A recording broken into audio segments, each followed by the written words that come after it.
새날 새 아침을 허락하신 하나님을 찬양합니다. 다 같이 우리 기도로 하루를 열어가겠습니다. 하나님, 이 아침 첫 시간에 주를 향하여 마음의 문을 열고 하나님을 방망 사목케 하여 주시오니 감사드립니다.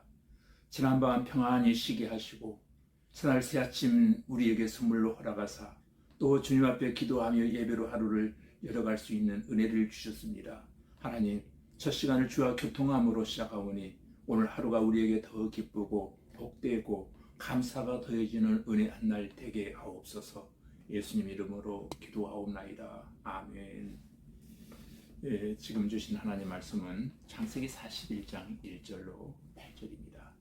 많이 인 후에 바로가 꿈을 꾼저 자기가 나일 강가에 서 있는데 보니 아름답고 살찐 7 암소가 강가에서 올라와 갈밭에서 뜯어먹고 그 뒤에 또 흉하고 파리한 다른 7 암소가 나일 강가에서 올라와 그 소와 함께 나일 강가에 서 있더니 그 흉하고 파리한 소가 그 아름답고 살찐 7 썰을 먹은지라 바로가 곧 깨었다가 다시 잠이 들어 꿈을 꾸니 한 줄기에 무성하고 충실한 7 이삭이 나오고 그 위에 또 가늘고 통풍에 마른 7 이삭이 나오더니 그 가는 7 이삭이 무성하고 충실한 7 이삭을 삼킨지라 바로가 깬즉 꿈이라.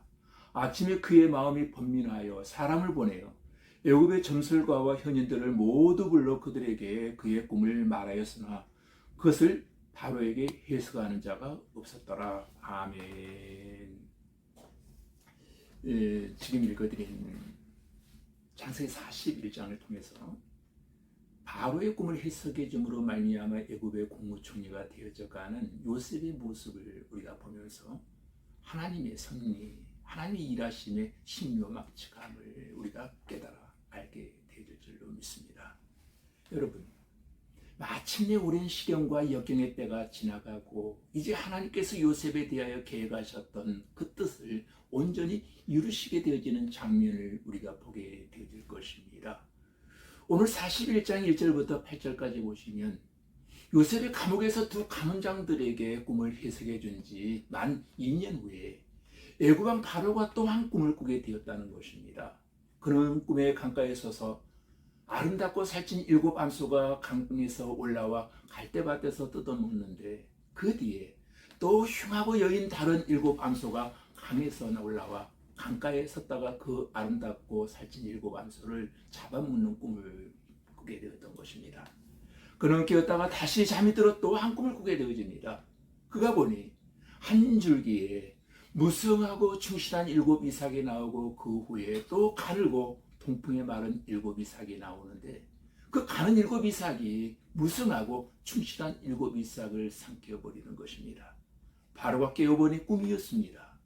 아침에 그 마음이 번민하여 애굽의 모든 술객과 박사들을 다 불러 모아 그들에게 꿈을 말했으나 그것을 해석하는 자가 한 사람도 없었던 것입니다. 25절부터 36절까지 보시면 요셉이 바로가 꾼 2개의 꿈을 해석하는 내용이 나옵니다. 요셉이 바로에게 말했습니다. 이 2개의 꿈은 뜻은 똑같습니다. 하나님께서 앞으로 일어날 일을 바로에게 미리 보여주신 것입니다. 좋은 소 7마리는 7년을 뜻합니다. 또 좋은 이삭 7개도 7년을 뜻합니다. 2 꿈은 똑같은 것을 뜻합니다. 또한 마르고 못생긴 7소는 7년을 뜻합니다.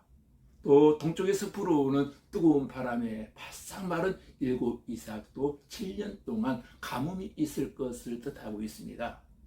이 일은 제가 말씀드린 대로 일어날 것입니다. 하나님께서는 앞으로 일어날 일을 바로에게 미리 보여주셨습니다. 애굽의 온 땅에는 7년 동안 큰 풍년이 들 것입니다.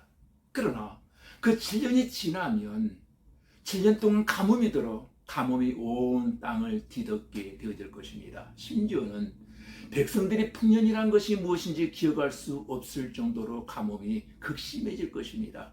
그러니 바로께서는 매우 지혜롭고 현명한 사람을 뽑으셔서 그 사람에게 애굽 땅을 맡기시기를 바랍니다. 그리고 모든 애굽 땅의 관리들을 세우셔서 풍년이 드는 동안 애굽 땅에서 나는 식물의 5분의 1을 거두어 들이시기를 바랍니다. 그래서 그 모든 곡물들을 각 성마다 나중을 위해 저장해 두어야 할 것입니다. 그리하여 그 곡물들은 애굽 땅에 닥쳐올 7년 동안의 가뭄의 때에 써야 할 것입니다. 그렇게 하면 7년 동안 가뭄이 들어도 애굽 백성은 한 명도 죽지 않을 것입니다. 38절에 보면 바로가 감동을 받고 이와 같이 하나님의 영에 감동된 사람을 우리가 어찌 찾을 수 있겠느냐. 39절에서는 너와 같이 명철하고 지혜 있는 자가 없도다. 또 41절부터 43절까지 보시면 바로 왕은 드디어 내가 너를 애굽 온 땅의 총리가 되게 하노라 하고 자기 인장 반지를 떼어서 요셉의 손에 끼워줍니다. 그리고 그에게 새 마포 옷을 입히고 금사슬을 목에 걸리우고 버금수레에 태우고 애굽 전국을 총리로 다스리게 하였던 것입니다. 요셉의 꿈을 해석한 대로 애굽 온 땅에 풍년이 들어 곡식을 저장하기 시작합니다.